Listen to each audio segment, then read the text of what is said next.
On, here we are. There we go. How we doing? Hang on, are we working? You in me, Coops? You're in, and you're being recorded. Wow.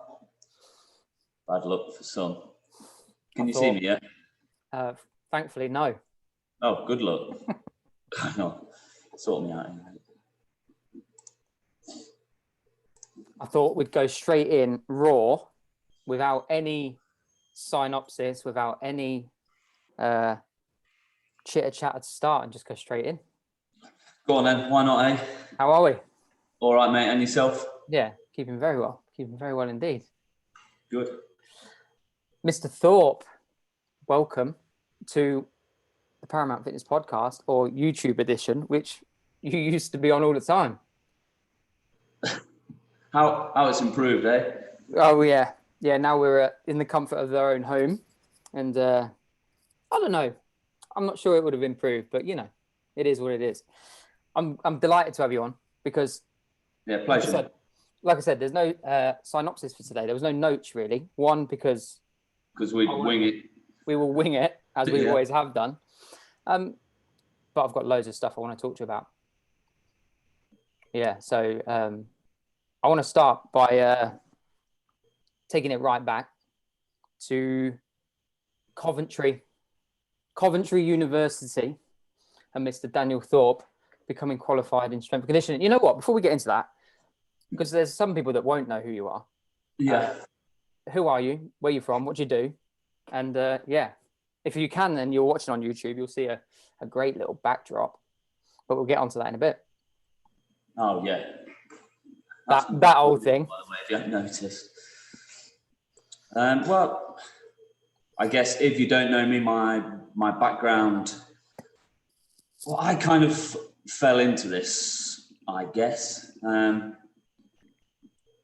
Much like a lot of things, really. That initially, like growing up like most kids, just all about football, mate, really. And in some capacity, and you're always trying to evolve when you're younger, trying to figure out what you want to do with life, all these kind of things. And for half the time, I had no idea. All I knew was I loved sport, competition. I loved football more than anything. And then all of a sudden, crack, you take an injury like on a Sunday league friendly of all things. So I snapped my ACL in my right knee, which kind of paid to football for a long time. So that had to obviously get reconstructed, operated on. And from there, seeing basically like a very good physiotherapist introduced strength training to me. So to recover from the operation, but then ultimately to get the other knee to be able to cope with the new demands. It was the other knee, and it still is the other knee that gives me more grief than the operated knee. And it was ultimately because I was too weak. I couldn't cope with the rigors of football. I was only very, very small, very, very light. And basically, if I was stronger and more robust, maybe I would have been able to take hits a little bit better. But from that position, from witnessing the power of strength training, not in only the way that it can it can upgrade you physically, but you also had another mental perspective, something else to like work upon. So when all the other team were still playing football, they were going about their league, and I couldn't play. I took a sideline role. Well, I had to work on something else. And for me, that was getting in the gym. From that point, that led to taking your first college course and going and doing like a PT diploma. Mm-hmm. And from there, I was hooked, and it was like reading Arnold Schwarzenegger's encyclopedia of biography, whatever, in Dad's gym, finding out, all right, these are 20 kilo plates. What do I do with these? Dad, what do I do with these? Don't hurt your back. Right? And just basically doing far too many bicep curls in a freezing cold garage. How old were you when you did your ACL? 18, I think. Wow. think it was 18, yeah. 18, operated on at 19, I think. So I think it must have been like late on 18. And obviously, I didn't know you at this stage. We've known each other for the last 10, 11 years. Yeah. I've played football with you since, and you are a player. You are a talented player. Were you talented then? Well, I could hold my own, yeah. I was like a good player, but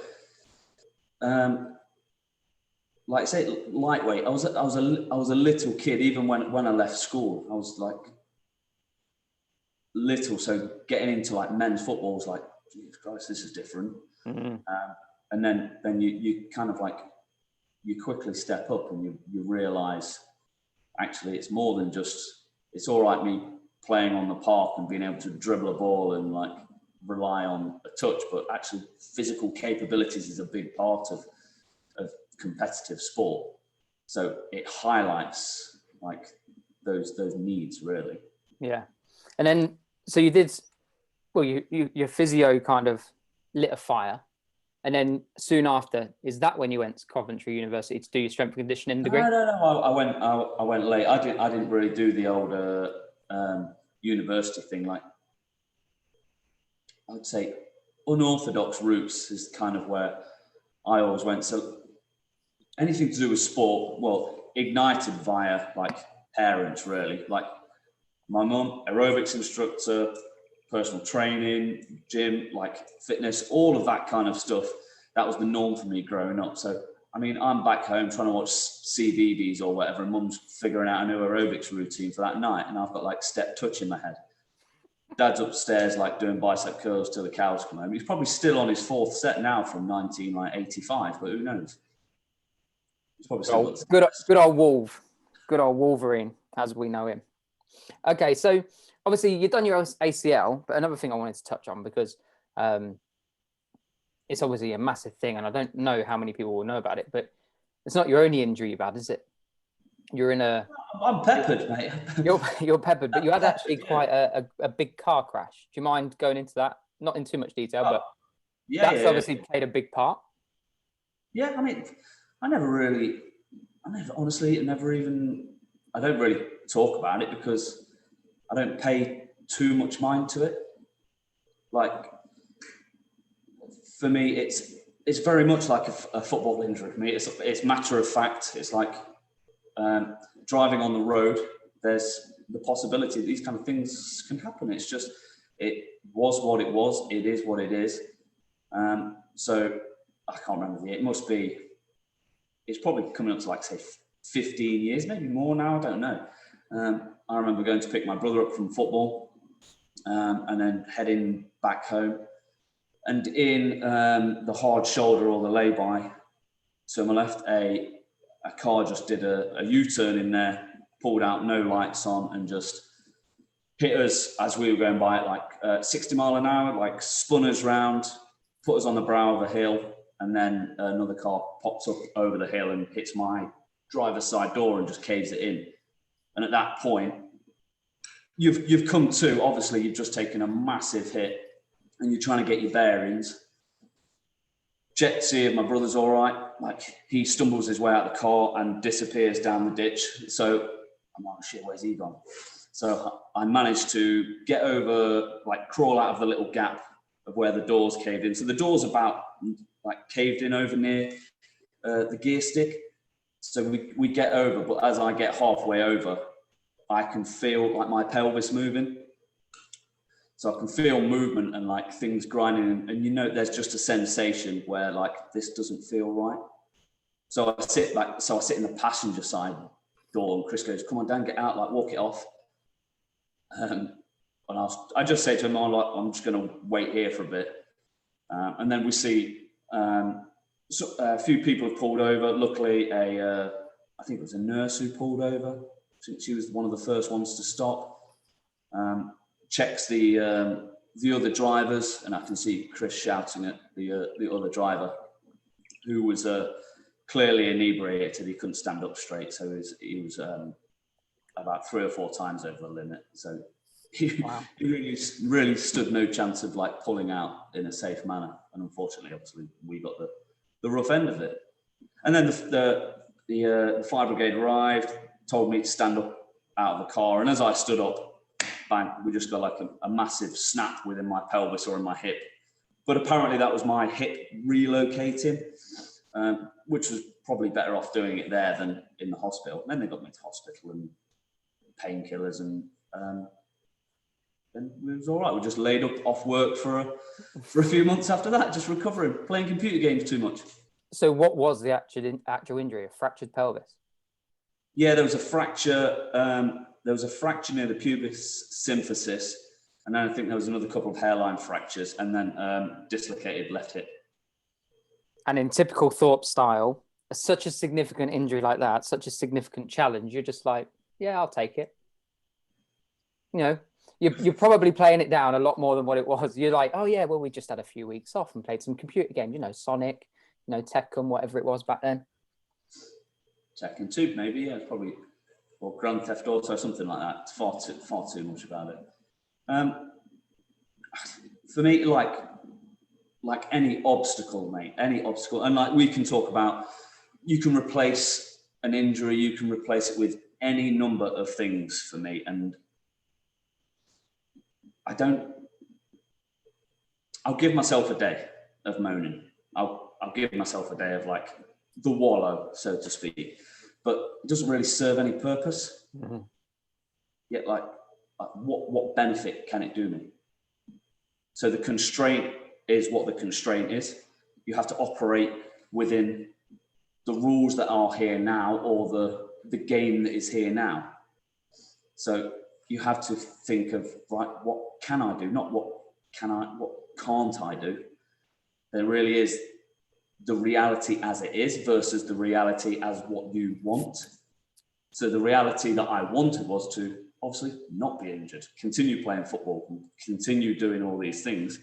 And at some point, something gets in the way of that. So if I was to continue trying to operate within my old reality in there, well, that only leads to a suffering because there's a disconnect there. Mm-hmm.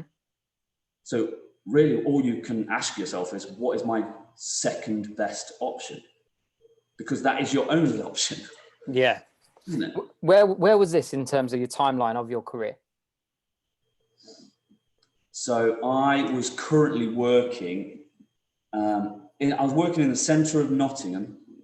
Oh, mate. I think my new flooring has just arrived for the gym. Can I just go and let this guy in? Of course you can. Of course you can. I'd love to be able to say we'll have an interlude and like. All right, interlude. Nice Play some nice music. Well, I've got no music to play, I'm afraid. So if you are watching on YouTube, go and make yourself a cup of tea. Do whatever you need to do. Go to the toilet. And if you are listening, please use the 15-second fast forward button until maybe you can hear Dan talk again. Because although my editing skills are pretty good, I'm not going to bother. I'm not going to bother pausing, stopping, and starting again. So we'll just wait for him to come back.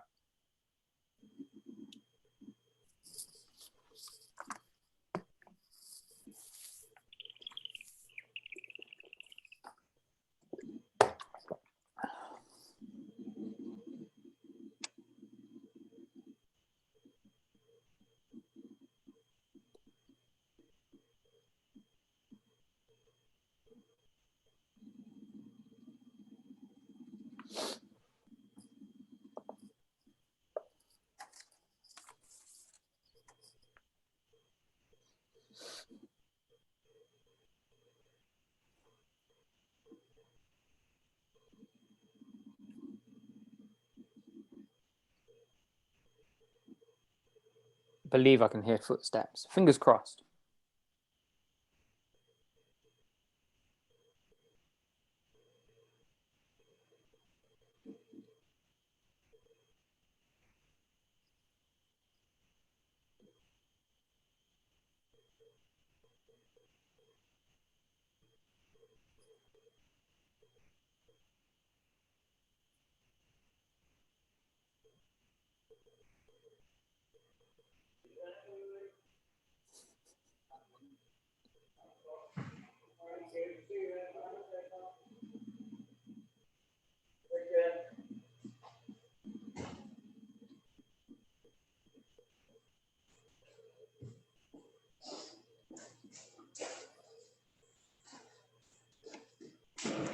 Tell you what, I just had to carry that myself.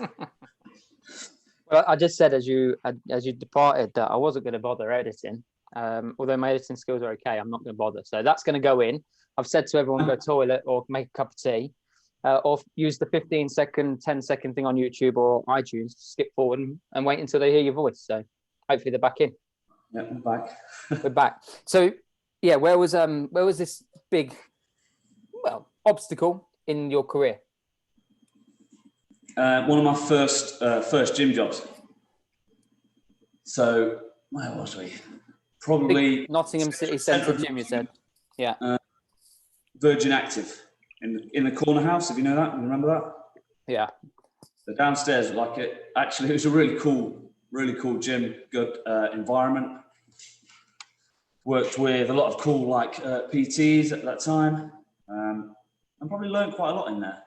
But the schedule was I got the rough shifts quite a lot. Like newbie, you're opening the gym up at 6 a.m. I'm on the bus or parking up in town at 4:30, which was baptism of fire. But town at that time was dead. It was empty. It was a really weird place. So it was actually quite it was one of your first jobs.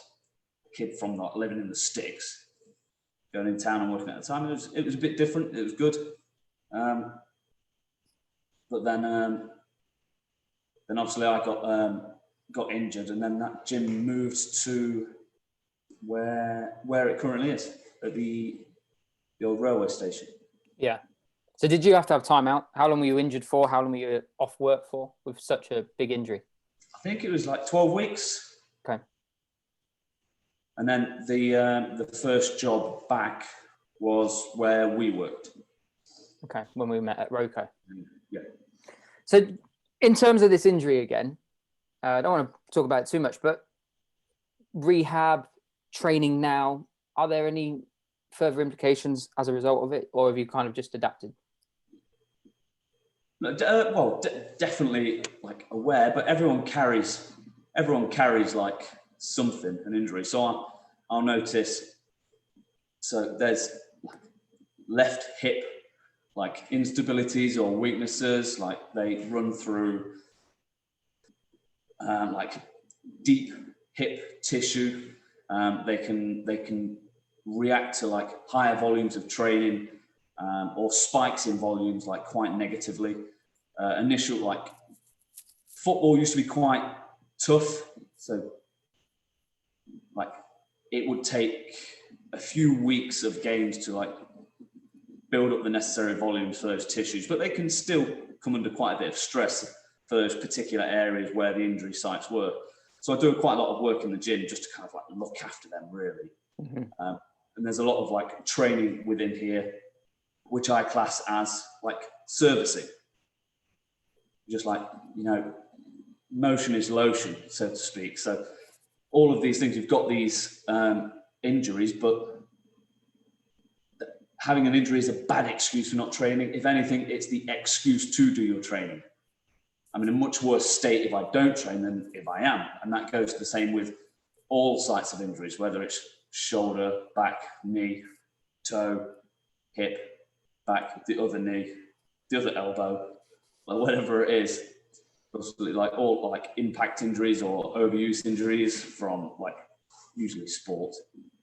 Yeah.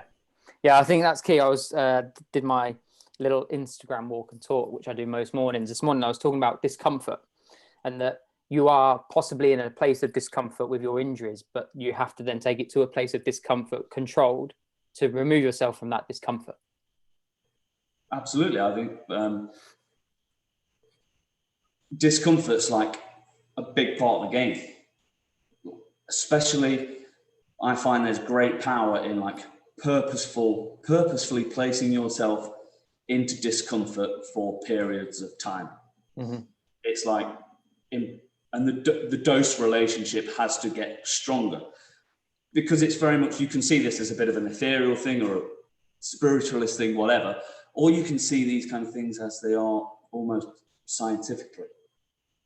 So, and the same things kind of apply.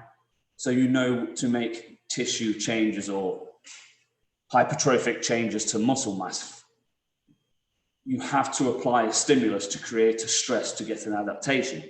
And the same thing is probably true up here as well.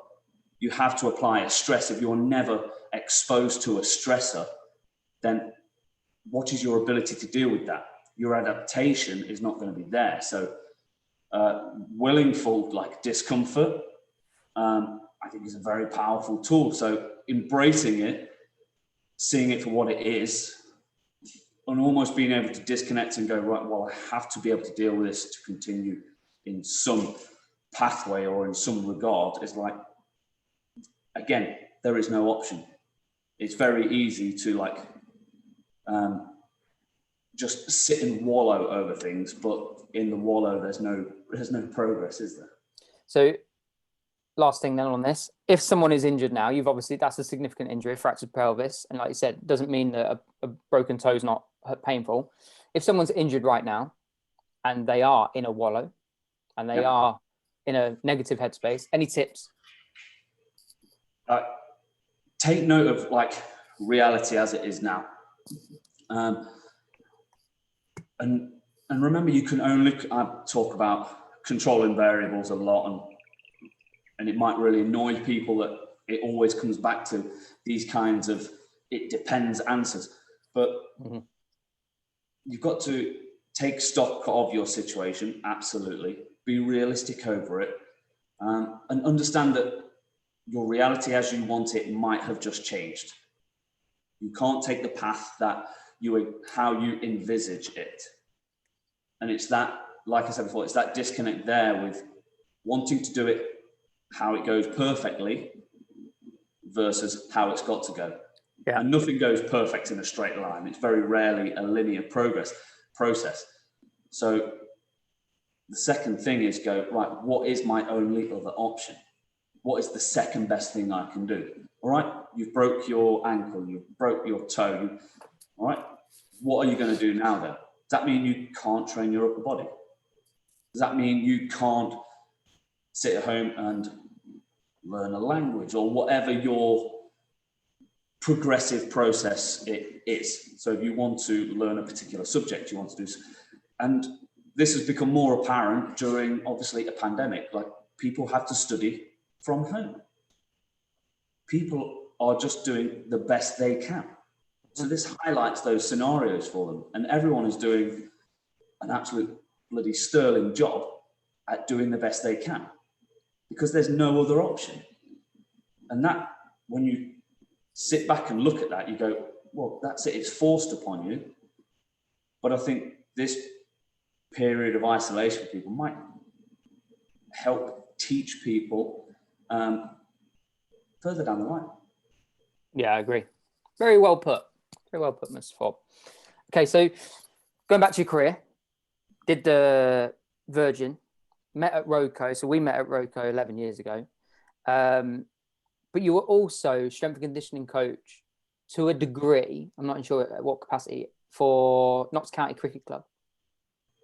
Oh, well, while I was at Roco and studying at Coventry, I initially went in as volunteer because they used to train at Roco, and while they were training, I was often training at the same time.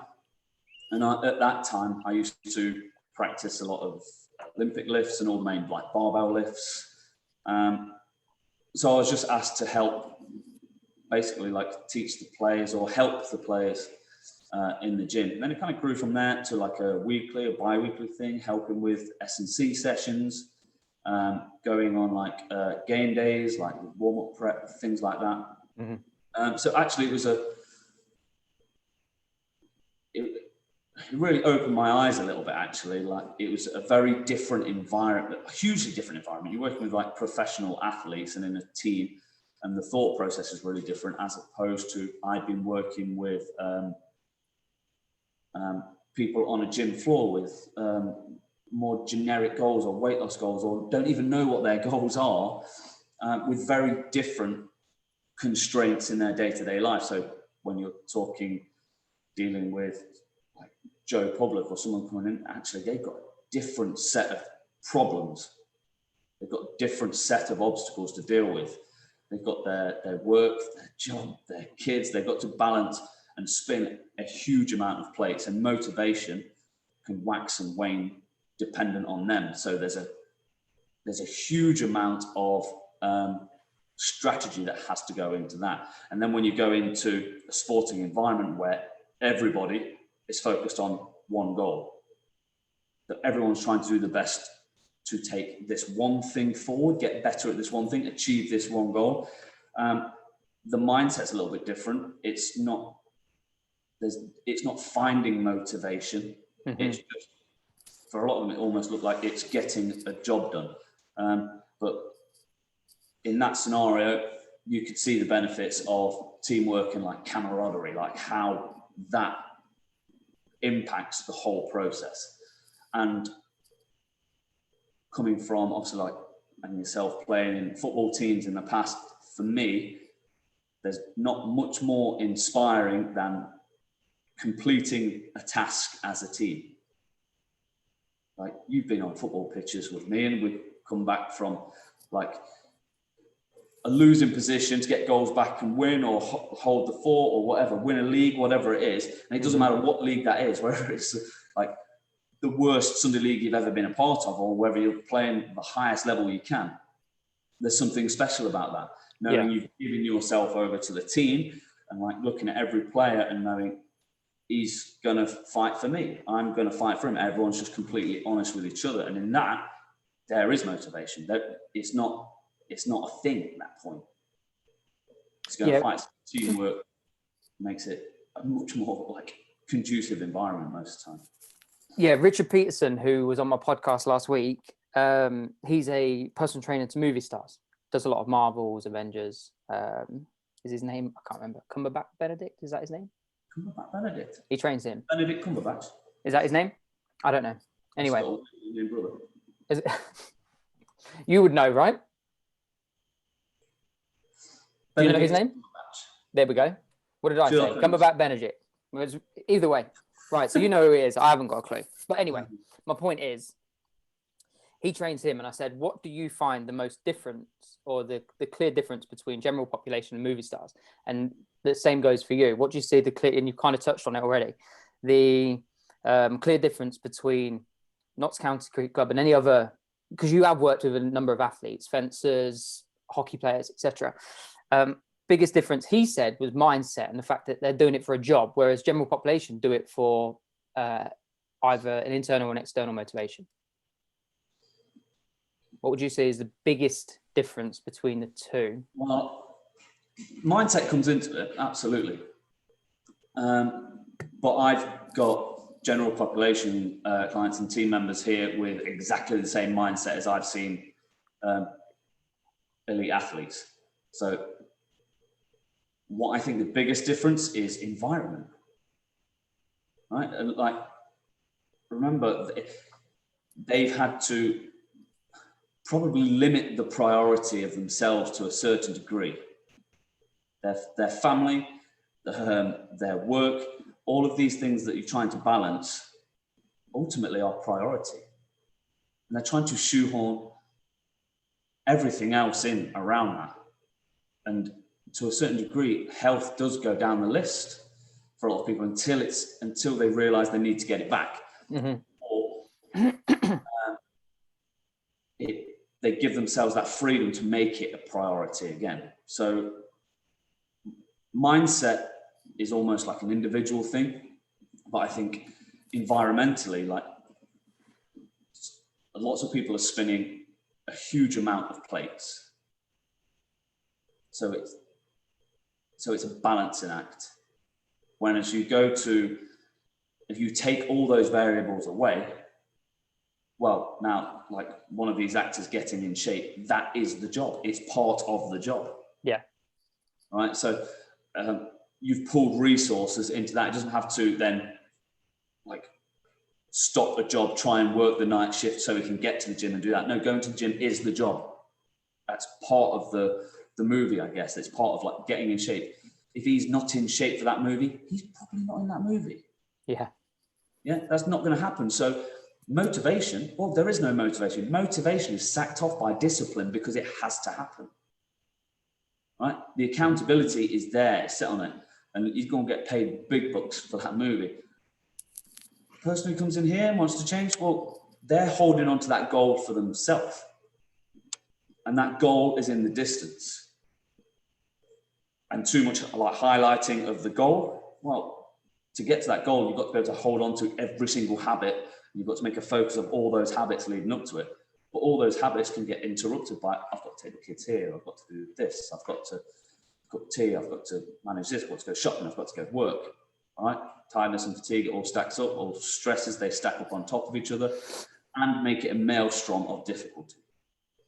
So I would say training general population, training people who have all that stuff is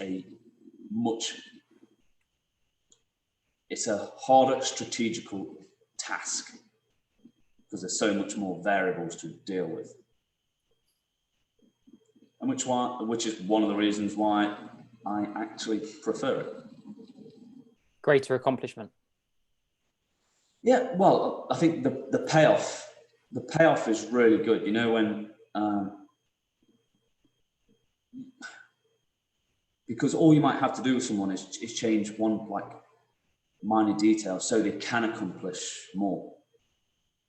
So, for example, like weight loss might be the goal, but actually the tool we've used to initiate it or to hit their goal might change. So it might be a case of, you know what, we're just encouraging this person to try and get better sleep. Yeah. Eat a few more vegetables. Find some exercise that you actually just enjoy. Like I couldn't give a monkeys if you don't do weight training, if I'm honest, if you can hit your goals. If you want to put on 10 pounds of muscle, then you're probably going to have to do some weight training. Yeah. Right? You can't just do Zumba. So the things have to align, but you've got to have those conversations. Okay, so we're now going to move on to Roko. Obviously, I agree with you that we had a good team. There's one of the trainer that I'm thinking of who was very, very good. But you were head and shoulders, in my opinion, above other trainers. Your results showed that. Your diary showed that. As a personal trainer, what do you think set you apart? And what still sets you apart today? This might be a difficult one for you to answer because you're not really a person who wants to maybe gloat or sell. But what do you reckon? You genuinely speaking, what do you think that it is that sets you apart? Well, look, I'm elite level average at everything. Basically, what I'm saying is I'm not completely normal, completely average, but where I'm like genuinely like elite is just I'm annoyingly tenacious. I think that would be the thing. I'm like, I want to be better. That's it. I just want to be better. It might sound altruistic, but like, leave whatever surrounding or whatever environment I'm in. I like to leave it more positive than when I enter it. And that's ultimately whatever it is. I think this is just luck. Like the vehicle I use happens to be barbells and skiers and weird stuff now. Like it could be it could have been any other area, but I think the same kind of like goals for me would have always been the same. It would be, I like to come up with a strategy. I like a problem. I like to try and solve things, make things better, take them apart. So I might have to break them a little bit first, and try and fix them. And that trying to figure that strategy out, like ask the question why. I used to annoy the hell out of my dad by asking questions. He always used to say, "Dad, you need to know the ins and outs of a rat's," and I'm not going to finish the sentence. You know what it is, but I had to know everything, and I couldn't not ask why. So now I like to use a scientific thought process to remove my natural bias. We all have a bias as to the kind of the way we think, but I like the idea of being able to go, well, actually, that doesn't suit that person. Take your bias away. They don't need to train like you. They don't need to eat like you. They're not you. They're not the same environment as you, and in any aspect, and try and come up with the picture or the scenario or the strategy that works for that person. So I think that just lends itself to figuring out the best way of doing things, and it's always a productive process in that regard. So like working in a gym, it was like, oh, that trainer's doing a great job with that person. How can I apply that? What's really good about that? What's not so good about that? Mm-hmm. How can I now be the best in this small pool here?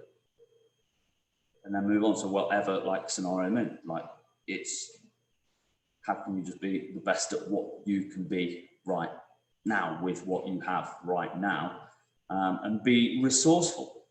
And as long as you enjoy that process and you go at it with passion, and ultimately I like and have a deep passion about everything that this whole thing encompasses, I think people see that and people buy that. People buy with emotion. So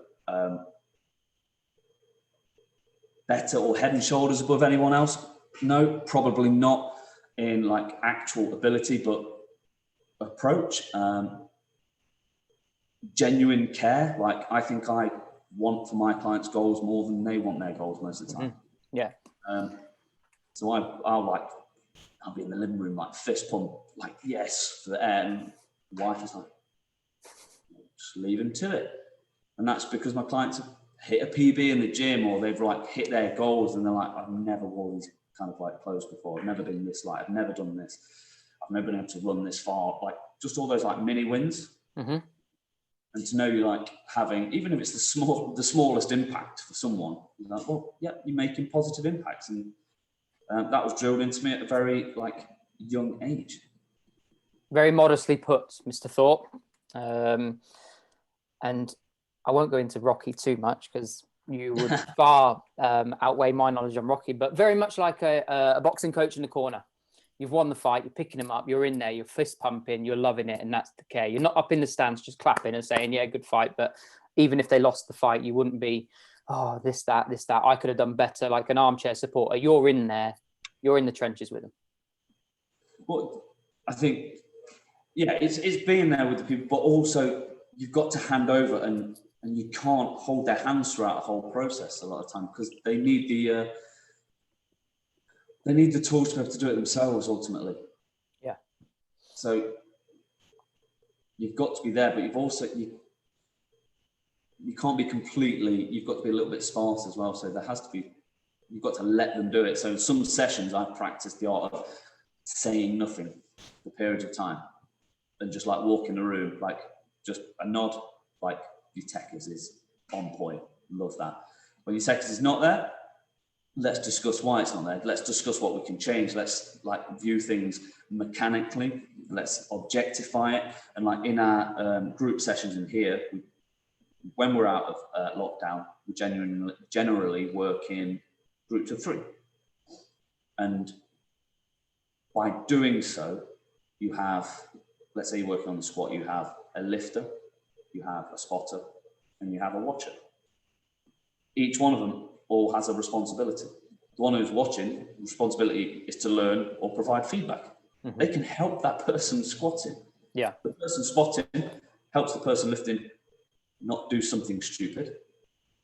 And the person lifting just has to work their butt off. So everyone has a responsibility. Everyone has to scrub the decks. Everyone has to like work hard. Everyone's going in the same direction. And that's why, again, working in the team is so good. So allowing them to be able to like harness that ability for themselves as well, I think is important too. Yeah, very good point. Very good point. I like that. I like that 3-person approach. Very good. Okay, so we worked at Roco, but then soon after working at Roco for me for a short period of time, but for you for a couple of years, were you there? At Roco?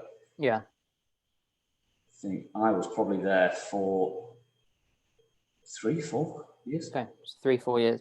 And in October 2010, we decided to merge and partner up and opened what is still my business, which is Paramount Fitness. And we turned a very, very small industrial unit into what we would classify at the time as third space or heaven. And then we continued to do that for 7 years together. So for those of you that are listening for the first time and don't know about the history of me and Dan, we worked together for 7 years or 8 years. Not 8 years. Yeah, I suppose 8 years if you include Roko. Anyway, traveled a bit, went to some conferences over in the States, Florida, LA. So we had a great time. Yeah, correct.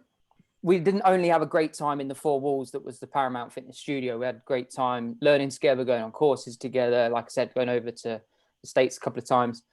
But then life evolved and we both had children and we parted ways and you opened up. Aging process. And we parted ways and you moved on and opened Thorpe Performance.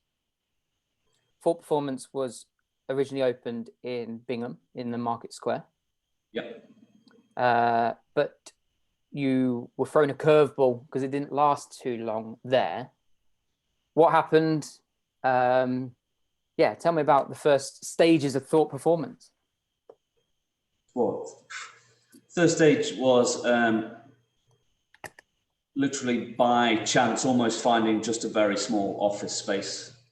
And that was it. And then just starting with me, like a barbell and a couple of weights and just get literally one-to-one in it, PT in it. After, I think 3 months of just working PT, I decided to just start a group strength training like timetable. And I did like one leaflet drop in Bingham, just like surround, and then just kind of like sat there in this empty office space. And then like a knock on the door, and a few people turned up. I was like, "Oh, are you all right?" They're like, "You're here for a session." I was like, "Sound, let's crack on."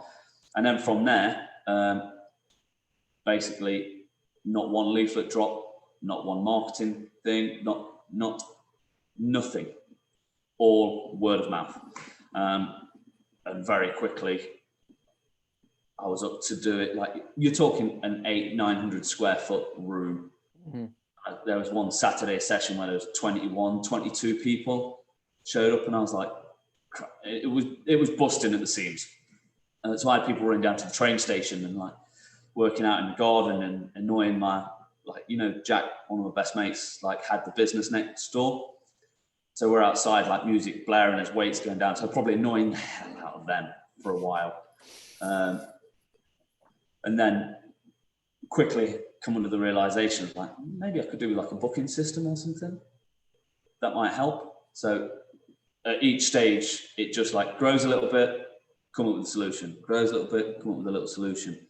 And then we got some, I got some other coach on board. So like people that we worked with in the past that were members. So like Damien jumped on board, did some sessions. Mm-hmm. I've got Caitlin, who you've spoken about with Holly. Yep. On Eclipse, who does some sessions for me. And we ended up just spreading the timetable a little bit and leveraging other people's like qualities to help make it grow a little bit. And then just as we're like growing a little bit more, the landlord goes, "You got a week." Well, no, he actually said, "But I'll give you 6." Oh, wow. So he did they say you've got a week? It's actually like 5 weeks. I had 5 weeks to find a new property and move everything over. So at this point, how long had you been open as Thorpe Performance? I think it might have been literally 11, 12 months, maybe not that, maybe a bit more, maybe a bit less. Okay, so you're coming up to around about 12 months. You're growing nicely. Just a bit over a year, I think. Right, so you're growing nicely. You've got Damien on board doing some sessions. You've got Caitlin growing. All three of you are doing great things and it's moving in the right direction. And you get thrown a curveball and your landlord says, "You've got around about 5 weeks, mate. We need you out." Yeah, well, and again, I tried to see the problem almost from a diplomatic point of view.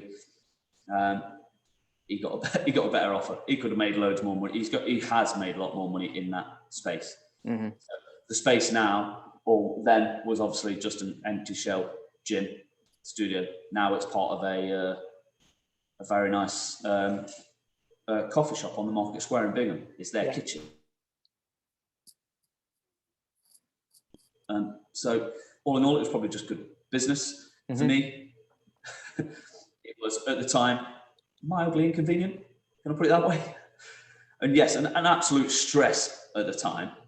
But it was a case of like, what can we do? So finding properties, going looking at properties while still trying to run the business. Yeah. So you're still trying to run a times table, still trying to do all your sessions, still trying to do everything that way. And which is why it's a godsend, like having other people around and in the business. So at this point, like Caitlin was out looking at places. And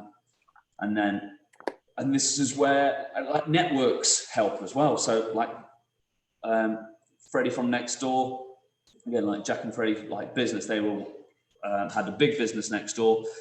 He goes, I know someone who might be able to help, puts me in contact with a local like landowner, farm owner, who says, I've got a building, would you like to come and have a look at it? I pop in, have a look, and it's like on a farm, out in the sticks. And for me, I'm like, okay, perfect environment. But I'm trying to think objectively as part of like space, is it worth it? Oh, this facility has got hay in the walls. It's made out of mud. This is true. That's this. You can see the hay in the straw walls. So we don't do wall balls. We rebuild them every week. Exactly. And then very quickly it was like, right, I need to move. I like the look of the place. Let's get a deal done. Let's get in, and then just load up vans, get rid of the stuff we don't need, get rid of the stuff we can move, get it in here. And then within 6 days, 7 days, we're running again. Amazing. So literally moved the whole gym over, and then ramp straight open, and then not even in hindsight, straight away, this place is a godsend, because throughout the whole of lockdown, there's no chance we would have been working in like the middle of Bingham, the middle of like a small like urban area with one space. This has got lots of outdoor space. And you can move people around, just a lot more space. So we've had some very specific general strength session styles here, where you can stick to your bubble and you're completely out of other people's way. And then just hopefully we can get back to that sooner rather than later. Yeah, and you've also made use, and you've had like a marquee outside, or at least like a pop-up tent, so you can still train outside when it used to be outside. Until the winds took it off. Blew it away. So you just said it was a bit of a godsend, that place. I've obviously been to both places, and although you don't see it at the time, blessing in disguise. You know, having 100%. Yeah, you've got an incredible setup there. It's unique. It's different. Like you say, it's built out of straw and mud. It's on a farm. Yeah, it's an eco centre, so. Yeah, it's very obviously like environmentally friendly, and we obviously run with that kind of ethos. It's well insulated, like there's no noise pollution going out of here, so like no locals can hear the music. And then, I mean, when you experience a sunset or a sunrise here at one of those training times, you're sold me. That's it. Yeah. I've seen your photos. And yeah, I do agree. Like I said, you've got a great indoor space, strength training, outdoor training deck that you're expanding. Is it finished yet? That's the carpet that's just arrived, or the turf that's just arrived. Very good. To go down to. There's a roof to go on and the flooring to go down.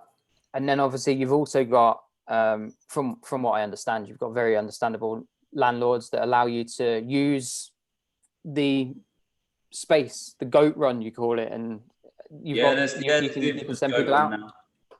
Yeah, well, like on the whole site, there's a nice like probably a 5K loop of a trail that we can run through the fields, and we like to make use of that, obviously during the summer especially. So the goat run obviously runs past a lot of goats, hence it's called the goat run. Right, so yeah, it's kind of strange, but it's great. So fast forward to kind of recent years. So how long's Thorpe Performance been going now? 4 years? Surely. I think it 3, maybe almost 4. Yeah, almost 4 Pretty years. bit. Obviously, you've become a dad in that time. Certainly have. Yeah. Two incredible little boys who were born a year and 1 day apart. Well, like a year and 2 hours. So Right. Elijah so Leanne went into labour on Levison's first birthday, and then was born 2 hours into the next day. I hope you don't mind me asking and bringing this up, but obviously with Elijah, it wasn't straightforward, was it? Definitely not, mate. No, definitely not. Would you like? Can we go into that a little bit? Of course we can. Yeah, absolutely. I'd like to raise awareness, but obviously, very important. As a business owner, you've got a lot of stress on your plate, but nothing will take you to the level of stress that you went through with Elijah. Nothing compares in that regard, and nothing teaches you more than like an experience like that. And for me, it's probably one of the biggest learning curves out of everything. Helps to like put things in perspectives and have new like viewpoints on things. Absolutely. So when Elijah was 9 days? So 9 days old, and I get back from work. I don't know, maybe fortuitously, I don't know, a little bit earlier than normal. Parent instincts, I guess. You, both me and Leanne was like, has he got a cold? Like, kind of thing. But then something just wasn't right, and it's really hard to define what that something wasn't right was. And then, like, very quickly, that something wasn't right to something is wrong, like, shoots up. And we notice he's making less noise, he's really like low on energy, almost breathing seems laboured, and you're trying to second guess yourself. Remember, you're still at this sleep deprived state 9 days in, and you're kind of not thinking clearly still. And now you know something's not right, and you're thinking, is it just, am I being paranoid? But then we obviously we call the hospital, call the ambulance, and they just out of precaution send an ambulance out anyway. And then once we've made that call, and the realization becomes like, well, this is happening. It seems to escalate and get worse. And then so you're holding your baby and you're like questioning and everything. Like every time he takes a breath in, breath out, you're kind of going, you're guessing whether there is a breath there. You don't know, you can't see things properly. And then I'm on the road pacing, waiting for the ambulance to arrive, and it feels like the longest time. Like there is no time comparison. When the ambulance arrive, and those guys are like so good at what they do. They know how to handle you. Like they know how to handle the situation. They calm you straight away. They get the baby under control, and then straight away they were like, he's fine. Look, he's good. We're going to take him in because we have to, but blood pressure fine, all vital signs are fine, like oxygen saturation's fine. We'll take him in anyway. So Leanne has to go in the ambulance, obviously, with Elijah, and then we get to A&E, and I get there ahead of time. And well, I get there in normal time. They go the long way around because the ambulance came from Derby, so it went the wrong way. So it took like a lot. It took too long to get there. And then we get into A&E, and then within 5 to 10 minutes, it goes from naught to crazy. and he's in distinct trouble. And then like, we have to be moved out of the way, and he's hooked up, and you can see that the consultants' faces are that he's in absolute danger at that point, and they had to. So they was in contact with PICU to get him onto a bed, to try and organise a bed like ASAP, basically. Got him up there into PICU, and it's just a whirlwind. You don't know what's going on. You're just obviously on a different planet at that point, and then you get onto PICU, and some nurses take you to the side, put you in the waiting room, and they move him to go and hook him up. And then, sorry, mate. It's all right, mate. And all you can hear is him crying. And then you're left to the whim of oh shit.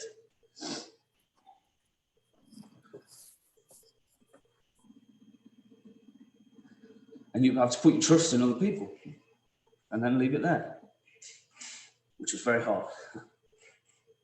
Sorry. Don't ever apologise, mate. Don't ever apologise. But yeah, absolutely. Yeah, of course. One of the hardest things anyone has to deal with, obviously, like as a parent, you're automatically like connected straight away. It's like the strongest bond. You can't even explain it, can you? And then from there, like I say, it teaches a lot of things. And then like 2 weeks in hospital from there, and then I think we had to wait like, I can't remember, 5 days or something on PICU for him to come around. I can't remember the timelines. It's kind of like hard to pinpoint. And then he's coming out of the coma that he's in, and we noticed some fits, and they say it might be just because of like morphine. But then we noticed the fits, and well, then they have to kind of go and do a brain scan effectively at that point. And then they discover that the meningitis caused, so I'm sorry I didn't tell you, it was obviously meningitis, which caused just a massive stroke. So at the time, the stroke like impacted 50% of his brain. And that was like the real earth shatterer, because as soon as someone says that like the brain has been damaged, and especially when you see a scan where half of the brain is dark and half of it is light, it's very hard to see a positive scenario at that point. So, and then you've got 2 weeks on like a neurological ward. And then from there, it's just you're just looking after your baby, and you're looking for signs of progress going. And he's got to have, obviously, like at that time he's on like epilepsy meds and things like that. And as a newborn, he really didn't enjoy those things. And then it's constant checkups, like you're trying to hit milestones. So it has to go and get like eyes checked, ears checked, to see like all the developments. And then when I see him now, you're like, you forget this has all happened. This has been like shut away.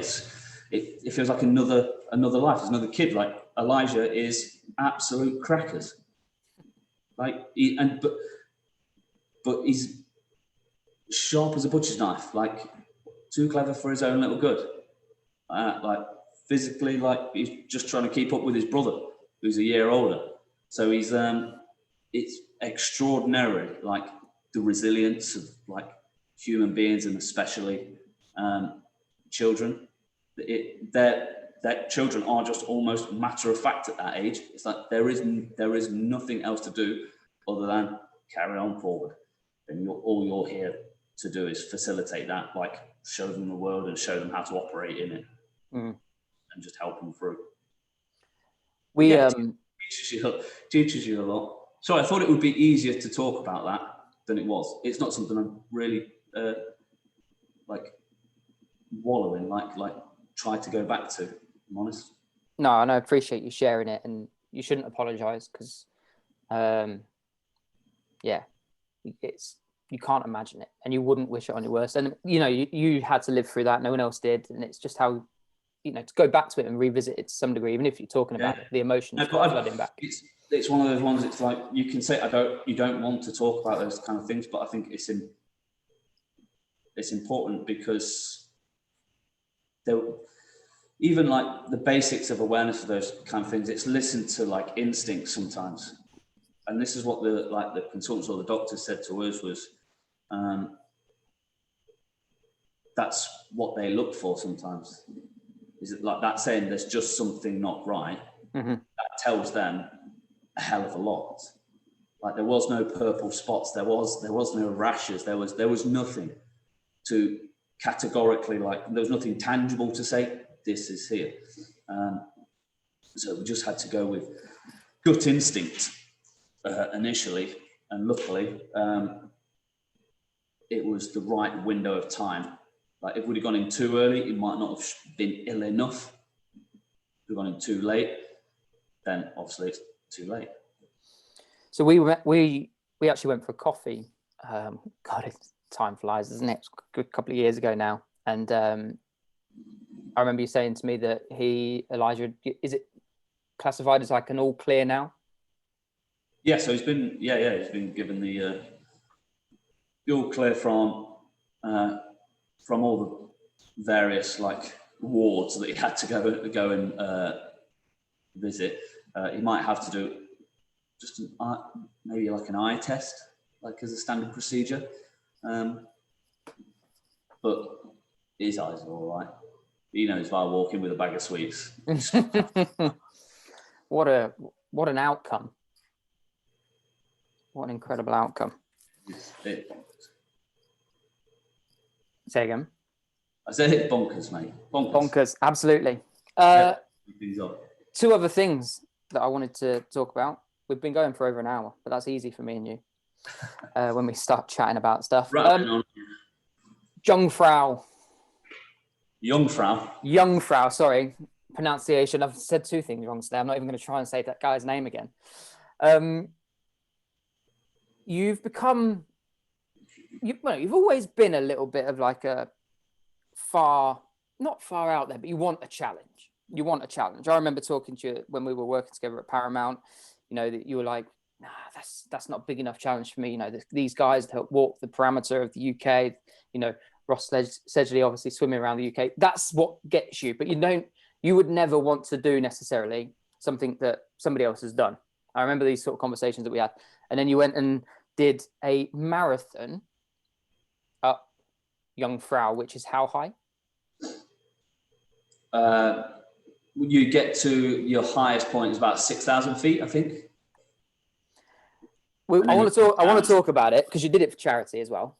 Yeah, that was for Meningitis Now charity. Yeah, along with the other lads we did it with like 5 other charities. Mm-hmm. So there was a good few grand raised during that, and obviously like raising that money and doing that and going to Switzerland like with your mates. And it's completely different to like my training style, all that kind of. So I wasn't particularly a runner at all. You wasn't. Yeah, it wasn't. You wasn't. But the thing is, with this Jungfrau marathon, is once wasn't enough, was it, Mr. Thorpe? So you actually signed up again last year, but it got cancelled. But you're doing it this year. Yep, we're in again. So September 2021, off to Switzerland for the sequel. So not only are you, this is what I struggle to get my head around. I mean, I've done a half marathon, and I thought to myself when I crossed the half marathon finish line, no, don't fancy going round again.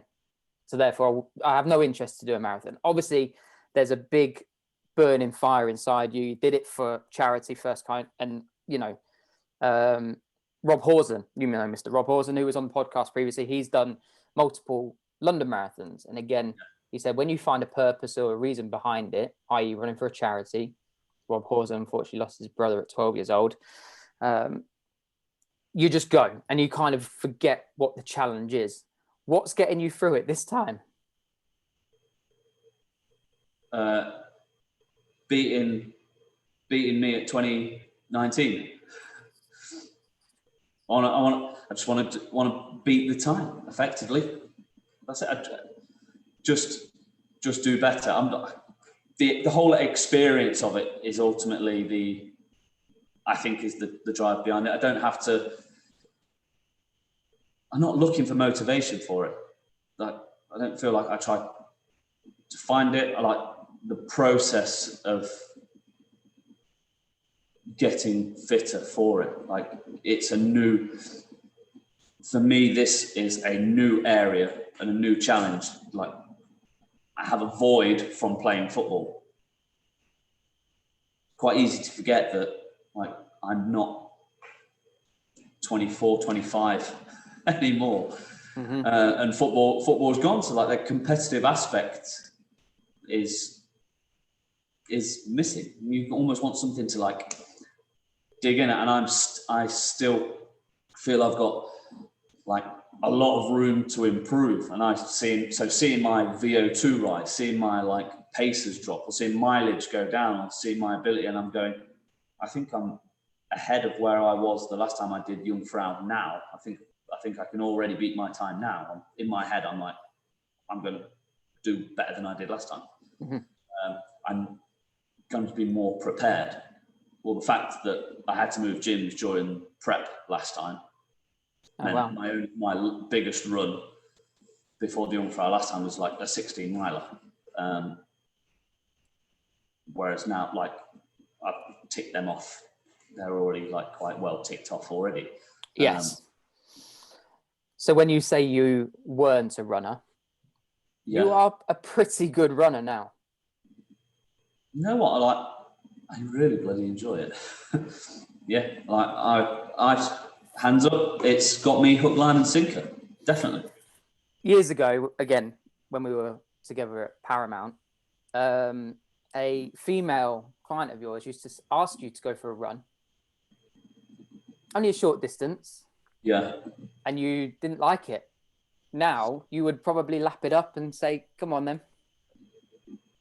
Crack on. Well, it's hard, isn't it? Like, you have to be bought into something to see the need for it or the requirement for it. Mm-hmm. So there's no reason to. I think obviously running has a foundational aspect just for overall health in some regards. You don't need to go and do like 20 plus miles a week, but having the ability to run is probably quite a good just foundational skill to have in the locker in some way, shape or form.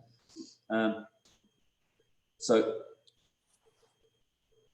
I like to use it as a tool in a toolbox. When we're talking for other clients, especially, I don't think you have to run so much. Like, it's not like you want this, so you have to run. I'm not bought into that. I'm like, everything has a purpose and a requirement, but I want to be able to run up 26.2 miles and run up a mountain in the Swiss Alps. I'm going to have to do a bit of running. Mm-hmm. I want to be a better runner. I've got to run a lot more.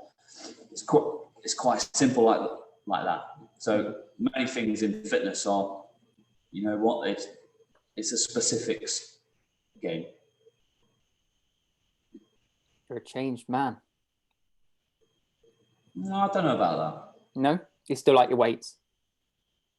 Well, still so like current setup, I'm still pushing weights 5 days a week. And I've just had a week off of running just to kind of let a hamstring tendon like flare up, kind of settle down a little bit before heading into official like marathon build-up territory. But I'm still trying to do things the wrong way around. So hence running like this hybrid approach. So at the minute or for the past few weeks I've been doing like hypertrophy training and pushing body weight up while running 20 plus miles a week. And it's only just now that the body weight's tipped the scales that it's kind of like bringing my tempos back down a little bit again on the running. So it's negatively affecting my running, but in the long term, I think it will positively affect my running. I want to be able to complete the marathon while still deadlifting, say, 2.5 times body weight, for example. Yeah. I do have one last question, and it's completely different to what we spoke about so far. You are well, actually, I won't. I'll just ask a question. If you were to have a round table dinner and you could invite 5 people, I'll put you on the spot here. Who would those 5 people be and why? I would say 5 people. 5 people, round table dinner, your guests. Who would you have and why?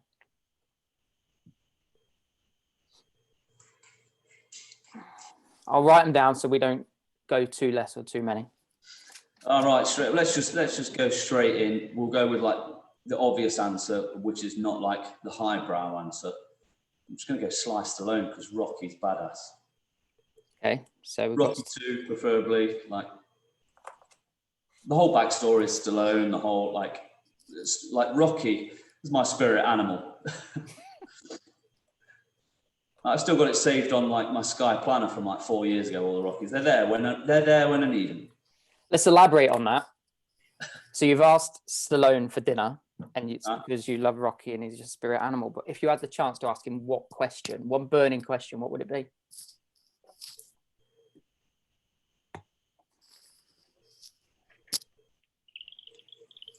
What did it feel like selling your dog? Okay. Person 2, who's the second person you would have at your table? It might be someone like Darren Brown or someone like that. Okay. Yeah, with a very very like unique mindset, but highly intelligent, but has like very good objectivity. So I've been to like a couple of one of his shows and read his book, and one of his first books he wrote talk about the power of memory, and taught you techniques how to use your specific areas or specific memory practices to be able to remember like large lists.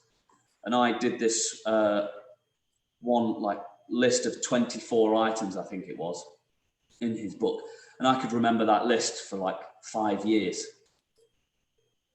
Bonkers. And I also used it for 1 year to remember like my whole Christmas list. And I did it, and I can still go into this like memory palace to remember the items I needed for that Christmas without a list. The following year, I ironically forgot how to use that tactic, so useless. What would be the one question you could ask him?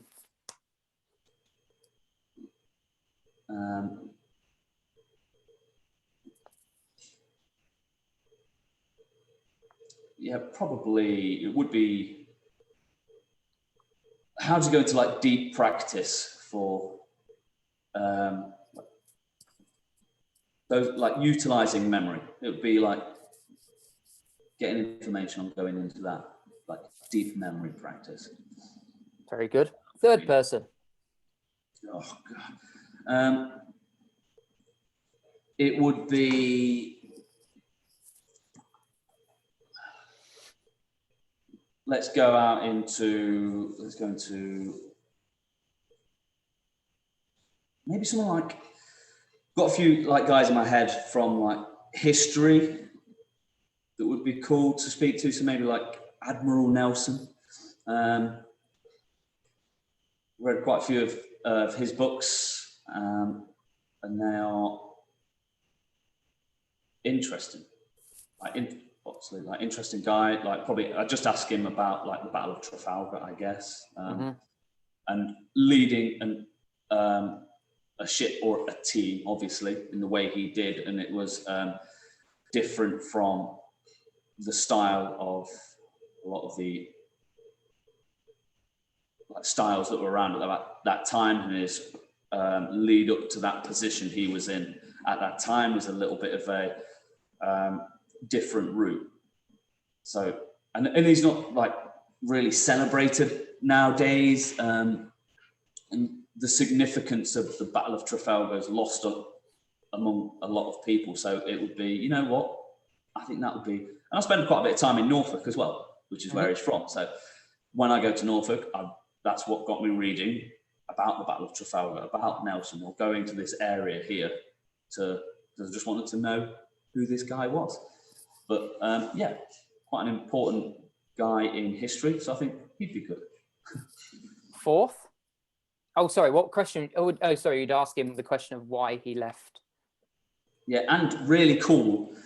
One of the ladies, so an old client of mine, you remember Debs, right? Yep. So Nelson's mistress, that was Debs, one of my old clients' great-great-grandma. I think that's true. Yeah. Wow. So I thought, yeah, I need to know. Anyway. Fourth person.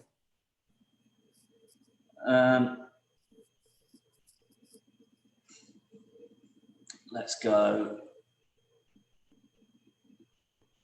We've got to go, I think, for me, I've got to go like wilderness. So it'd be someone like Hugh Glass or Jeremiah Johnston or... so Hugh Glass, you've read or heard of The Revenant?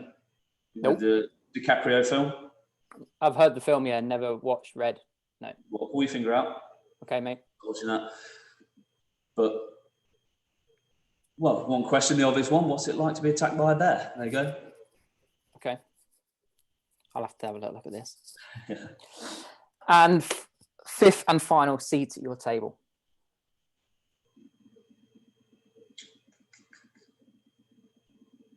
Maybe just someone like Jim Carrey. Okay. All right. Jim Carrey, bring a bit of humour to the table, a bit of philosophy, bit of a deep thinker. And when I was a kid, Jim Carrey films just hit the nail on the head. What one question would you ask him?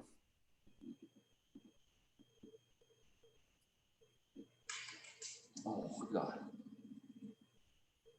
I don't know. I don't know. What would you ask Jim Carrey? I don't know. I was going to make a joke, but I think that this would be a serious conversation. I wouldn't want to ruin the chance. You've got to ask a good question.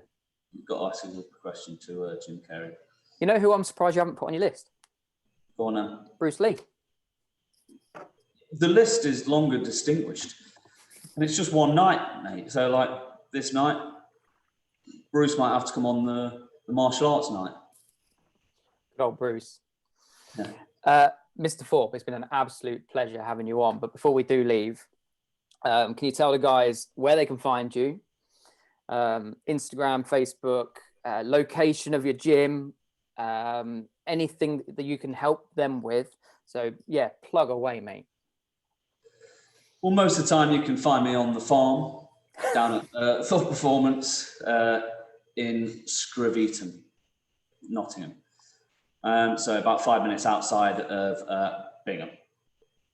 And then obviously you can get us on Instagram at thorpe.performance. And we've got another handle. We've got tp.programs, where our online programs, that's just a new handle that we're building at the moment. So that's operating more in the online universe, so we can just hit more people. Mm-hmm. Because it's one of the ways that we're operating at the moment. And then obviously Facebook, Thorpe Performance.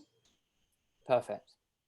Well, like I said, it's been an absolute pleasure. Thank you ever so much for sparing your time and also your wisdom, your knowledge, your story of your family, your children, the injuries that you faced, the career that you've built, and obviously, yeah, the setup that you've got there at Thorpe Performance is amazing.